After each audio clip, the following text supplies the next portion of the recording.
Hello everyone, I welcome you all in this class. ये हमारी computer MCQs की class है और एसएससी द्वारा पूछे गए प्रीवियस ईयर क्वेश्चन इस वीडियो के अंदर हम कवर अप करने वाले हैं। ये स्टार्ट करते हैं आज के इस वीडियो सेशन को। हमारे पास सबसे पहला क्वेश्चन है, निम्नलिखित में से कौन विश्व का पहला लैपटॉप बाजार में लाया? तो इनमें से कौन है जिसने पहला जो लैपटॉप कंप्यूटर है वो मार्केट में लॉन्च किया? राइट आंसर हो जाएगा इप्सन। ओके, इप्सन जो है इप्सन HX20 ये एक लैपटॉप कंप्यूटर था जो कि इप्सन द्वारा 1981 में जारी किया गया और विश्व का पहला लैपटॉप कंप्यूटर ये था जो बाजार में आया। ओके, देखते हैं नेक्स्ट क्वेश्चन। कंप्यूटर में गणनाएं करने के लिए कौन सा अवयव मुख्यतः उत्तरदायी होता है? तो कंप्यूटर में जो गणना करता है अवयव ये होता है arithmetic logic unit, ALU। Okay, right answer option C. Computer में गणनाएं करने के लिए अर्थमेटिक लॉजिक यूनिट अवयव मुख्यतः उत्तरदायी होता है और साथ ही यह लॉजिकल कंपैरिजन जिसको हम तुलना बोलते हैं और डिसीजन यानी कि निर्णय लेने का भी कार्य करता है। देखते हैं थर्ड क्वेश्चन। इंटरनेट से सूचना लेने के लिए किस अनुप्रयोग का प्रयोग किया जाता है? ये किया जाता है वेब ब्राउजर का, ऑप्शन बी इज राइट। ठीक है, इंटरनेट से सूचना लेने के लिए वेब ब्राउजर का प्रयोग किया जाता है। और वेब ब्राउज़र विभिन्न तरह के वेब ब्राउज़र है, ठीक है, जैसे कि क्रोम वगैरह। तो इससे हम जो है सूचनाएं वगैरह इंटरनेट से लेने के लिए हम इन वेब ब्राउज़र्स का यूज करते हैं। चलिए देखते हैं क्वेश्चन फोर्थ। क्वेश्चन 4 है, टेलनेट का तात्पर्य है। टेलनेट का तात्पर्य है teletype network, option C is right. Teletype network जिसको हम टेलनेट भी बोलते हैं। टेलनेट स्वादात्मक आवागमन सुगमता प्रदान करने के लिए इंटरनेट या स्थानीय क्षेत्र नेटवर्क पर इस्तेमाल किया जाने वाला एक नेटवर्क प्रोटोकॉल है। ठीक है, तो ये एक नेटवर्क प्रोटोकॉल है और टेलनेट करने का अर्थ है टेलनेट प्रोटोकॉल के साथ संबंध स्थापित करना। राइट आंसर यहां पर हो जाएगा टेलीटाइप नेटवर्क। ओके, देखते हैं फिफ्थ क्वेश्चन। सिस्टम को बूट करने का क्या अभिप्राय है? तो सिस्टम को बूट करने का अभिप्राय है ऑपरेटिंग सिस्टम को लोड करना, option A is right. System को बूट करने का अभिप्राय है ऑपरेटिंग सिस्टम को लोड करना और कंप्यूटर के ऑन होने पर मॉनिटर स्क्रीन पर डेस्कटॉप प्रदर्शित होने तक की जो प्रक्रिया होती है उसको बूटिंग कहा जाता है। ऑन ऑफ बटन दबाकर कंप्यूटर को खोलने की क्रिया को कोल्ड बूटिंग, और अगर कंप्यूटर खुला है परंतु ऑफ न हो रहा हो तो कंप्यूटर की कीबोर्ड के alternate plus control plus delete की को दबाकर या रीसेट बटन को दबाकर रीस्टार्ट करना वार्म बूटिंग कहलाता है। ठीक है, ओके, चलिए क्वेश्चन नंबर 6 देखते हैं। ऑपरेटिंग सिस्टम में राउंड रोबिन शेड्यूलिंग से क्या तात्पर्य है? राउंड रोबिन शेड्यूलिंग से तात्पर्य है process allocation policy, option B is right. Operating system में राउंड रोबिन शेड्यूलिंग के तहत प्रत्येक प्रोसेस को एग्जीक्यूट करने हेतु एक निर्धारित समय प्रदान किया जाता है। ठीक है, इसको कहा जाता है प्रोसेस अलोकेशन पॉलिसी। देखते हैं नेक्स्ट क्वेश्चन। निम्नलिखित में से कौन युक्ति युक्त ऑपरेटर नहीं है, यानी कि कंप्यूटर ऑपरेटर कौन सा नहीं है? एंड, नोट और ये तीनों ही जो है युक्ति युक्त ऑपरेटर है और एड इज नॉट अ युक्ति युक्त ऑपरेटर। राइट आंसर हो जाएगा ऑप्शन ए। चलिए देखते हैं नेक्स्ट क्वेश्चन, क्वेश्चन नंबर 8। ये थोड़ा सा यहाँ पर ब्लर हो रखा है। टेबल की पंक्तियों को अद्भुत ढंग से पहचानने वाले गुण को कौन सी कुंजी कहा जाता है? टेबल की पंक्तियों को अद्भुत ढंग से पहचानने वाले गुण को कहा जाता है प्राथमिक कुंजी। ठीक है, यानी कि प्राइमरी की। तो डेटाबेस प्रबंधन प्रणाली में टेबल की पंक्तियों को अद्भुत ढंग से पहचानने वाले गुण को प्राथमिक कुंजी, जिसको हम यूनिक की बोलते हैं, प्राइमरी की भी इसको बोल सकते हैं। ओके, देखते हैं नेक्स्ट क्वेश्चन। किसी संकर कंप्यूटर, संकर होता है हाइब्रिड कंप्यूटर, निम्न में से किन विशेषताओं का समन्वय होता है? तो हाइब्रिड कंप्यूटर के अंदर जो है अनुरूप और अंकीय दोनों ही कंप्यूटर का समन्वय होता है, यानी कि एनालॉग और डिजिटल कंप्यूटर के कॉम्बिनेशन से, ठीक है, एनालॉग और डिजिटल कंप्यूटर के कॉम्बिनेशन से बनता है हमारे पास हाइब्रिड या संकर कंप्यूटर। तो दोनों ही विशेषताओं का समन्वय होता है इसके अंदर। चलिए देखते हैं क्वेश्चन 10। निम्न में से कौन सी डिस्क प्रचालन तंत्र या DOS कमांड है? तो DOS कमांड हमें बताना है कौन सी है। DOS कमांड है format command, option D is right. DOS command जो है फॉर्मेट जो कमांड है, ठीक है, वो DOS कमांड है जिसको हम डिस्क प्रचालन तंत्र कमांड भी बोल सकते हैं। चलिए क्वेश्चन नंबर 11, जब कोई कंप्यूटर कोई कर्मादेश लागू करता है तो वह कर्मादेश कहाँ पर अटक जाता है? तो जब कोई कंप्यूटर कर्मादेश लागू करता है तो वह अटक जाता है रैम के अंदर, ऑप्शन ए इज राइट। ठीक है, जब कोई कंप्यूटर कर्मादेश लागू करता है तो वह डेटा संग्रह प्राथमिक मेमोरी संग्रह यानी कि रैम में अटक जाता है। रैम अस्थिर या वोलेटाइल प्रकार की मेमोरी से संबंधित होता है। जहां बिजली का संचालन बंद हो जाता है वहां पर जो डेटा है वो लूज हो जाता है, यानी कि सूचनाएं वहां पर खो जाती है। ओके, चलिए क्वेश्चन नंबर 12 देखते हैं। सो क्वेश्चन 12 हमारे पास है, निम्नलिखित में से क्या द्वितीयक संचय यूनिट नहीं है? सो द्वितीयक संचय यूनिट यानी कि सेकेंडरी स्टोरेज यूनिट जिसको हम बोल सकते हैं, सो ये नहीं है रैम जो है एक प्राइमरी स्टोरेज यूनिट है। DVD, फ्लॉपी डिस्क और चुंबकीय टेप ये सेकेंडरी स्टोरेज यूनिट है। ओके, सो जो रैम है वो एक प्राइमरी स्टोरेज यूनिट है, बाकी जो तीनों ऑप्शन है वो सेकेंडरी स्टोरेज यूनिट में आते हैं। देखते हैं क्वेश्चन नंबर 13, कंप्यूटर पर आरोपित ज्यादातर त्रुटियां किस कारण होती है? तो कंप्यूटर पर जो एरर्स आते हैं तो वो किसकी वजह से होते हैं? सो वो होते हैं कर्मादेश त्रुटि। ठीक है, okay, option A is right. So computer पर आरोपित ज्यादातर त्रुटियां कर्मादेश त्रुटि या प्रोग्राम एरर के कारण होती है, यानी कि प्रोग्राम में कई बार एरर हो जाता है और जिसकी वजह से कंप्यूटर में जो त्रुटियां हैं वो आ जाती हैं। चलिए देखते हैं नेक्स्ट क्वेश्चन, अंकीय संगणक ये जिसको हम कंप्यूटर भी बोलते हैं द्वारा डेटा और प्रोग्राम को सांकेतिक शब्दों में बदलने के लिए किस प्रणाली का उपयोग होता है? सो ये होता है बाइनरी या द्विगुण प्रणाली का। ठीक है, ऑप्शन बी इज राइट। अंकीय संगणक द्वारा डेटा और प्रोग्राम को सांकेतिक शब्दों में बदलने के लिए बाइनरी या द्विगुण प्रणाली का उपयोग किया जाता है और इस संख्या प्रणाली में केवल 2 अंक जिसमें 0 या 1 प्रयोग किए जाते हैं। अतः इस प्रणाली की संख्या जो आधार संख्या है यानी कि रेडिक्स है वो 2 है, जिनको हम बिट्स भी बोलते हैं, यानी कि बाइनरी अंक 0 और 1 को क्या कहा जाता है? These are called bits. ठीक है, okay, next question, question number 15, MS Excel में निम्न में से कौन सा प्रकार्य सूची के अंतर्गत उच्चतम मान ज्ञात करने के लिए प्रयुक्त किया जाता है? सो ये किया जाता है मैक्स, यानी कि मैक्सिमम वैल्यू फाइंड की जाती है, यानी कि उच्चतम मान प्राप्त किया जाता है MS एक्सेल में। मैक्स सूची के मैक्स जो है फंक्शन हम दबाते हैं तो हमारा मैक्सिमम वैल्यू यहाँ पर हमें ज्ञात हो जाती है। MS एक्सेल में उच्चतम मान ज्ञात करने के लिए मैक्स प्रयुक्त किया जाता है। ओके, देखते हैं नेक्स्ट क्वेश्चन। नेक्स्ट क्वेश्चन है, माइक्रोसॉफ्ट वर्ड में डैश हमें चुने हुए पैराग्राफ को बाईं ओर खिसकाने की अनुमति देता है। सो ये है डिक्रीज इंडेंट, ऑप्शन ए। तो डिक्रीज इंडेंट का प्रयोग किया जाता है और ताकि हम क्या कर सके, जो कमांड पैराग्राफ है जो है वो बाईं ओर खिसकाने की अनुमति देता है, यानी कि पैराग्राफ को हम जो है इस कमांड की हेल्प से पैराग्राफ को हम बाईं ओर खिसका सकते हैं। चलिए देखते हैं नेक्स्ट क्वेश्चन, माइक्रोसॉफ्ट एक्सेल में डैश फलांतरक के रूप में पारित मानों में से सबसे छोटे मान को लौटाती है। तो हमें कौन सा फंक्शन दबाना पड़ेगा कि हमें सबसे छोटा मान मिल जाए? सो ये होता है मिनिमम, और हाई के लिए मैक्सिमम के लिए हमें जो है मैक्स जो है वो दबाना होगा। So option C is right. Okay, next question देखते हैं, MS एक्सेल में डैश का अभिन्न अंग है। सो MS एक्सेल में जो अभिन्न अंग है, जो MS एक्सेल है वो डैश का अभिन्न अंग है, तो MS ऑफिस का ये अभिन्न अंग है, यानी कि it's a part of MS office. So office में जैसे कई काम होते हैं, जैसे कि पत्र का प्रारूप तैयार करना, गणना, सुचित्रित कार्य, प्रस्तुतिकरण जिसको हम प्रेजेंटेशन बोलते हैं, डेटाबेस मैनेजमेंट, ईमेल इत्यादि।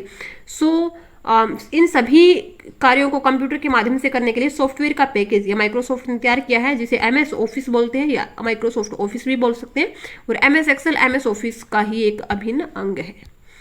ओके, नेक्स्ट देखते हैं क्वेश्चन, सनलैब जावा कार में आपकी कार का नेटवर्क बाहरी दुनिया से जोड़े रखने के लिए किस प्रौद्योगिकी का प्रयोग किया जाता है? सो ये प्रौद्योगिकी जो प्रयोग की जाती है तो इसे कहा जाता है अंतस्थापित या एम्बेडेड।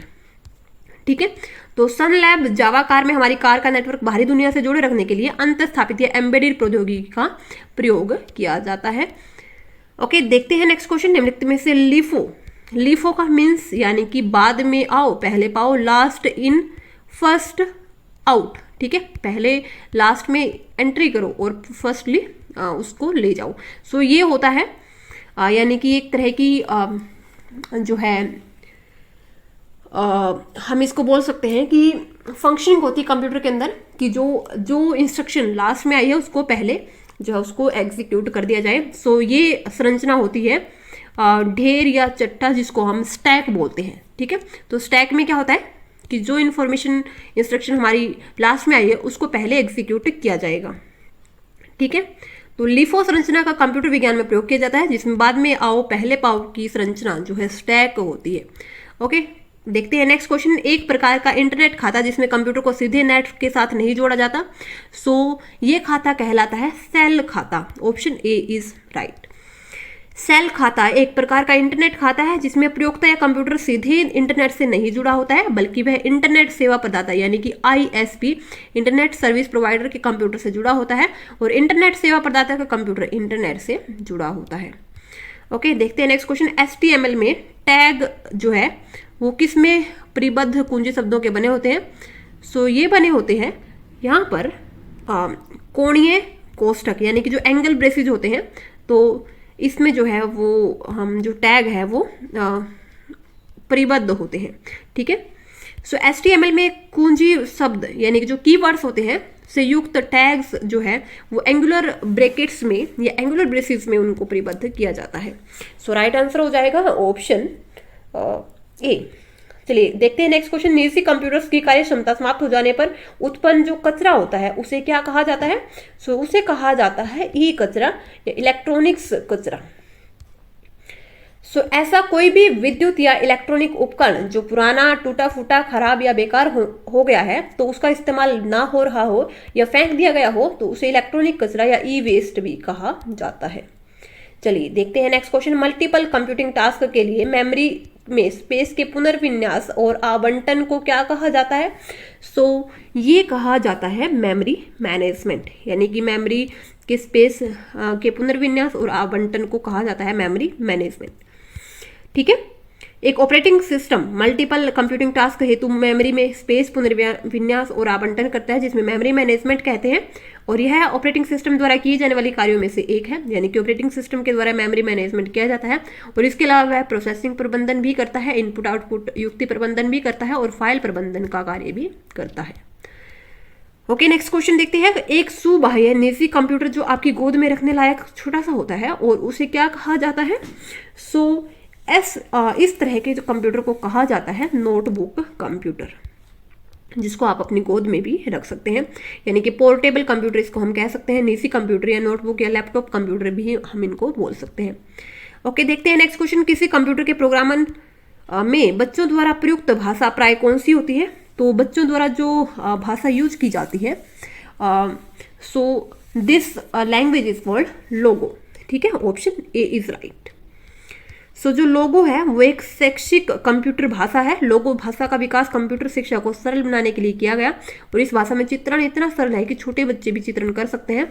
और लोगो भाषा में चित्रण के लिए एक विशेष प्रकार की त्रिकोणाकार आकृति होती है जिसे टर्टल कहा जाता है।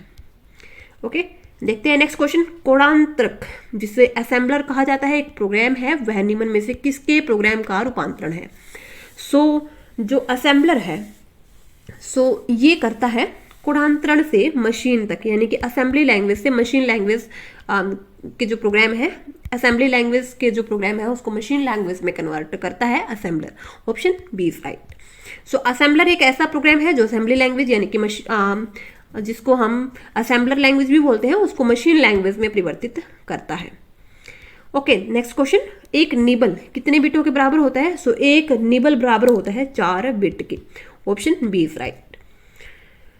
ओके, 4 बिट को हम निबल बोलते हैं, 8 बिट को बाइट बोलते हैं, और एक निबल में 4 बिट्स होते हैं।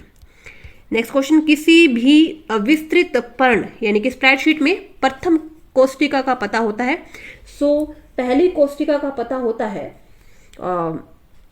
A1, ठीक है। स्प्रेडशीट में जो पहली कोष्टिका होती है, सो इसका पता होता है A1 नेम से, ठीक है। नेक्स्ट क्वेश्चन है, निम्न में से DBMS की पहचान कीजिए। तो DBMS है एक MS access, option B is right. Microsoft Access एक डेटाबेस प्रबंधन प्रणाली है और यह माइक्रोसॉफ्ट ऑफिस का ही एक भाग है, ठीक है।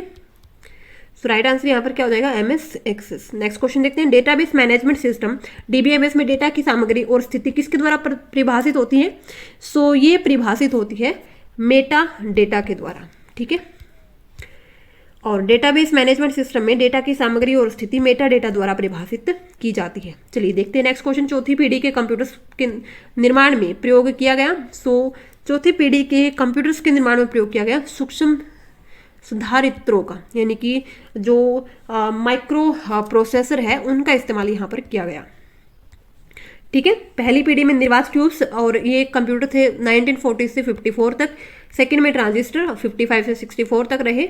आईसी चिप्स थर्ड में की गई 65 से 71 और माइक्रो प्रोसेसर या सूक्ष्म सुधारित्र का प्रयोग किया गया चौथी पीढ़ी के कंप्यूटर में, जो कि 1971 से वर्तमान तक की पीढ़ी है। नेक्स्ट क्वेश्चन देखते हैं, दूसरी पीढ़ी के कंप्यूटर का काल कौन सा था। तो दूसरी पीढ़ी के कंप्यूटर का काल था 55 टू 64। ओके, देखते हैं नेक्स्ट क्वेश्चन, वह कौन सा प्रोग्राम है जो प्रोग्राम को मेमोरी में रखता है और उन्हें निष्पादित करने के लिए तैयार रहता है। सो ये है loader, option C is right. Loader एक ऐसा प्रोग्राम है जो प्रोग्रामों को मेमोरी में रखता है और उन्हें निष्पादित करने के लिए तैयार करता है। नेक्स्ट है, लैन का पूरा नाम क्या है। So this is local area network, option B is right. Okay, next question है, जो लैन होता है वो एक कंप्यूटर नेटवर्क है जो घर, कार्यालय या स्कूल जैसे भवनों के छोटे समूह के लघु भौतिक क्षेत्र को आवृत करता है, यानी कि कुछ इतनी फ्रीक्वेंसी में इसकी जो रेंज है वो जाती है कि जैसे घर हो गया, ऑफिस हो गया या स्कूल के अंदर जो विभिन्न कमरे हैं वहाँ तक। ओके, देखते हैं नेक्स्ट क्वेश्चन, जब कोई कंप्यूटर को एक छोटे से क्षेत्र में बिना टेलीफोन के तारों के परस्पर जोड़ दिया जाता है तो उसे क्या कहा जाता है। सो इसे कहा जाता है लैन, ठीक है, लोकल एरिया नेटवर्क। नेक्स्ट है, LAN का असंक्षिप्त रूप क्या है। So again local area network, option C is right. चलिए देखते हैं next question, local area network निम्न में से किस मद का प्रयोग नहीं किया जाता है। सो ये नहीं किया जाता मोडेम का, ठीक है। सो जो लैन होता है, टेलीफोन लाइन पर एनालॉग सिग्नल भेजा जा सकता है जबकि कंप्यूटर डिजिटल सिग्नल भेजता है, अतः दोनों के बीच सामंजस्य स्थापित करने के लिए मोडेम की आवश्यकता होती है। और जो लोकल एरिया नेटवर्क है उसमें मोडेम की आवश्यकता नहीं होती है। नेक्स्ट क्वेश्चन है, पहला कंप्यूटर माउस किसने बनाया था। तो पहला कंप्यूटर माउस बनाया था विलियम इंग्लिश ने, ऑप्शन बी इज राइट। पहला कंप्यूटर माउस का डिजाइन किया गया 1960 में विलियम इंग्लिश के द्वारा और उन्हें इस कार्य में उन्हें डगलस एंजलबर्ट का निर्देशन प्राप्त था, इनके डायरेक्शन में इन्होंने किया। इस माउस का निर्माण स्टैंडर्ड रिसर्च इंस्टीट्यूट ने किया था और इसी कंपनी के पास माउस का पेटेंट है। यही कारण है कि प्रथम कंप्यूटर माउस के आविष्कारक में डगलस एंजलबर्ट और स्टैंडर्ड रिसर्च इंस्टीट्यूट का नाम भी प्राप्त होता है। ओके, चलिए नेक्स्ट क्वेश्चन है, प्रोग्रामिंग में कुछ स्थानों की बार बार पुनरावृत्ति को प्राय क्या कहा जाता है। तो इसे कहा जाता है लूपिंग, यानी कि एक ही कथन बार बार जो है आए तो ये कहा जाता है लूपिंग, ठीक है। ओके, नेक्स्ट क्वेश्चन, मध्यम रेंज के मौसम पूर्वानुमान के लिए भारत द्वारा सबसे पहले कौन सा सुपर कंप्यूटर खरीदा गया। सो भारत द्वारा जो कंप्यूटर खरीदा गया सो ये था क्रे XMP 14, ठीक है।